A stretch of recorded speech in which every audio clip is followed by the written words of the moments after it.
एक दिन मगध के राजा श्रेणिक का दरबार लगा हुआ था। प्रधानमंत्री अभय कुमार भी वहां बैठे थे। राजा ने उनसे एक सवाल पूछा, अभय कुमार, क्या तुम बता सकते हो कि हमारे नगर राजगृह में कितने लोग धर्मात्मा हैं और कितने पापी? अभय कुमार ने कहा, महाराज, यह जानना कठिन नहीं है। अगले दिन पूरे नगर में घोषणा कर दी गई। नगर के बाहर एक उद्यान में 2 घेरे बनाए गए हैं। जो अपने आप को धर्मात्मा मानते हैं वे सफेद घेरे में जाए, और जो अपने आप को पापी मानते हैं वे काले घेरे में जाए। राजा की आज्ञा थी, इसलिए सभी लोग वहां पहुंचे।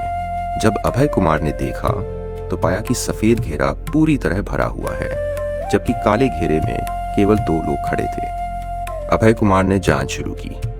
सबसे पहले वे सफेद घेरे में गए। वहां एक वेश्या मिली। उन्होंने पूछा, तुम अपने आप को धर्मात्मा क्यों मानती हो?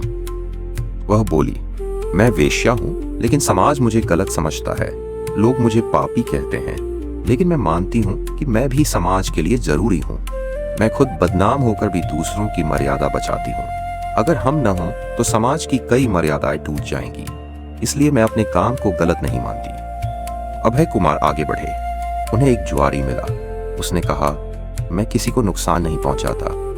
मैं किसी को मारता पीटता नहीं हूं। मैं सिर्फ खेल खेलता हूं। इसमें किसी जीव की हिंसा नहीं होती, इसलिए मैं अपने काम को पाप नहीं मानता।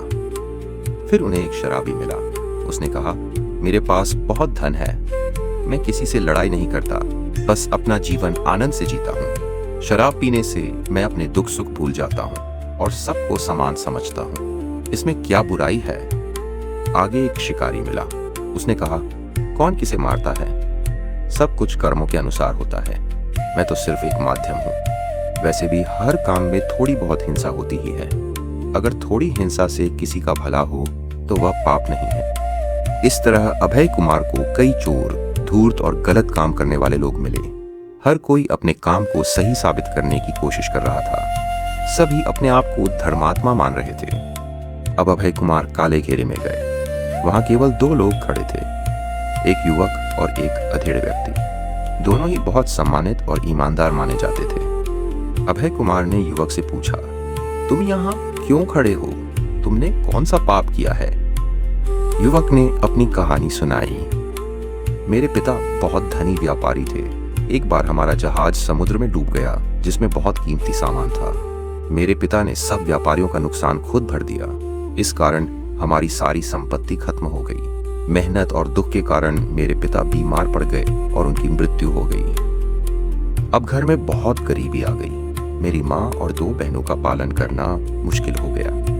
एक दिन मेरी माँ ने कहा, सेठ जिंदास मंदिर में पूजा करते समय अपना मोतियों का हार उतार देते हैं। तुम जाकर वह हार उठा लाओ। मैं यह सुनकर चौंक गया, लेकिन माँ के कहने पर मुझे जाना पड़ा।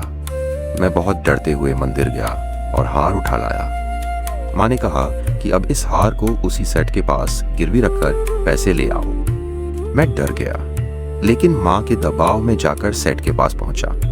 उन्होंने बिना कुछ पूछे मुझे पैसे दे दिए। उनकी दया देखकर मुझे बहुत शर्म आई। मुझे लगा कि मैंने बहुत बड़ा पाप किया है। बाद में मैंने मेहनत की, पैसे लौटाए और हार भी वापस कर दिया।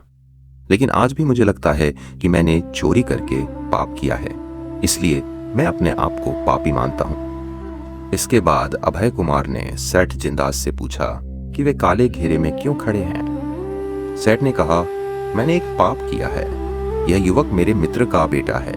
उसके पिता की मृत्यु के बाद उसकी हालत खराब हो गई थी। मुझे यह सब पता था, लेकिन मैंने उसकी मदद नहीं की। अगर मैं समय पर उसकी सहायता करता तो उसे चोरी करने की नौबत ही नहीं आती।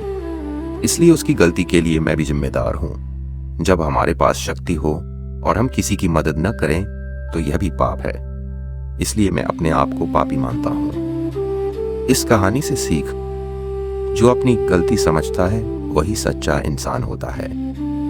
गलत काम को सही साबित करना आसान है, लेकिन अपनी गलती मानना सबसे बड़ी अच्छाई है। किसी की मदद न करना भी एक तरह का पाप हो सकता है।